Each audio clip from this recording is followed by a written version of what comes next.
Good morning students.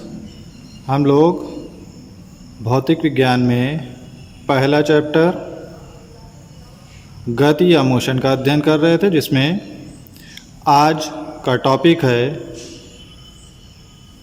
इस chapter से संबंधित कुछ न्यूमेरिकल क्वेश्चन या आंकिक प्रश्न किस प्रकार से हल किए जाते हैं।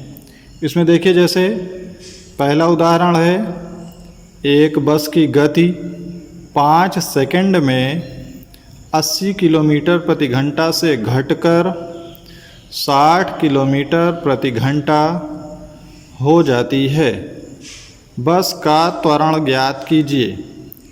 तो सबसे पहले जो भी क्वेश्चन होता है या प्रश्न होता है, उस प्रश्न में क्या पूछा गया है, किस चीज़ को ज्ञात करना है, वो सभी मान अपनी कॉपी पर आपको लिख लेना है।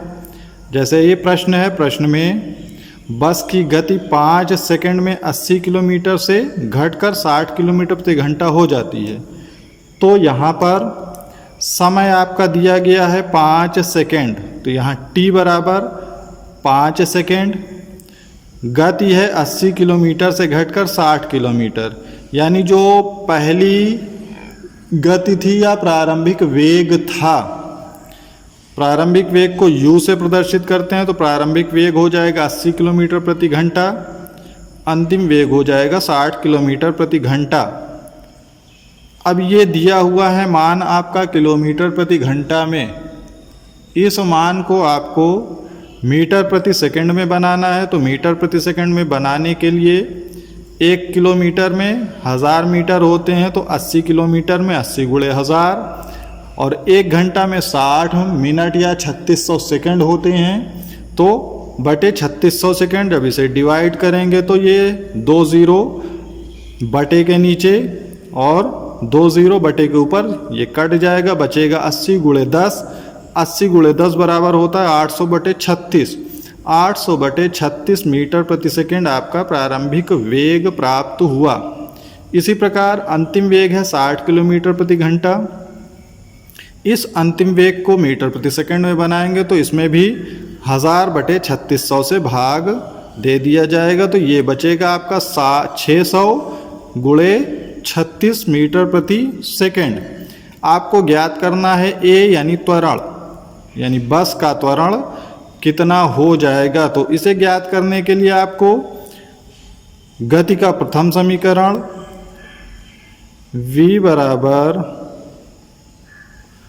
u प्लस at, इससे ज्ञात करेंगे तो a का मान निकालना है, तो a को बराबर के बाईं साइड लाएंगे तो a बराबर हो जाएगा v minus you by T.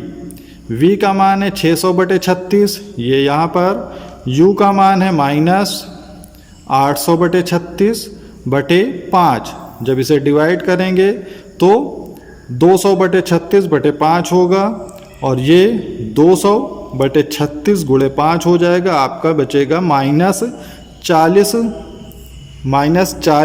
बटे 36। जब इसे 40 को 36 से भाग देंगे तो आपका प्राप्त होगा 1.1111 करके इतना प्राप्त होगा, जो माइनस में होगा। माइनस का मतलब है इसकी जो वेग है वो घट रहा है। जब वेग घट रहा हो तो इसे मंदन कहा जाता है, इसलिए मंदन हमेशा माइनस में आता है। तो इसका त्वरण जो प्राप्त होगा वो 5 सेकंड में जो 80 किलोमीटर प्रति घंटा से घटकर 60 किलोमीटर प्रति घंटा हुआ था, तो उसका त्वरण होगा माइनस 1.11 मीटर पर सेकंड स्क्वायर। ये जो मीटर पर सेकंड स्क्वायर है, ये त्वरण का मात्रक होता है।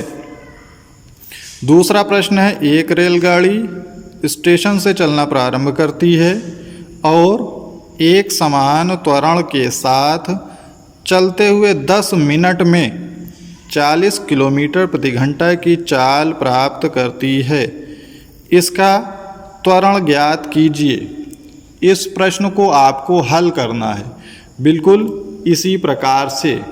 इसमें जितने भी मान दिए गए हैं पहले उसे लिख लेना और उसके बाद उसका त्वरण ज्ञात करना है। त्वरण ज्ञात करने के लिए यही समीकरण इसी समीकरण के माध्यम से, इसी सूत्र के माध्यम से त्वरण ज्ञात होगा। तो इसे आप लोग ज्ञात करके कल दिखाइएगा। धन्यवाद।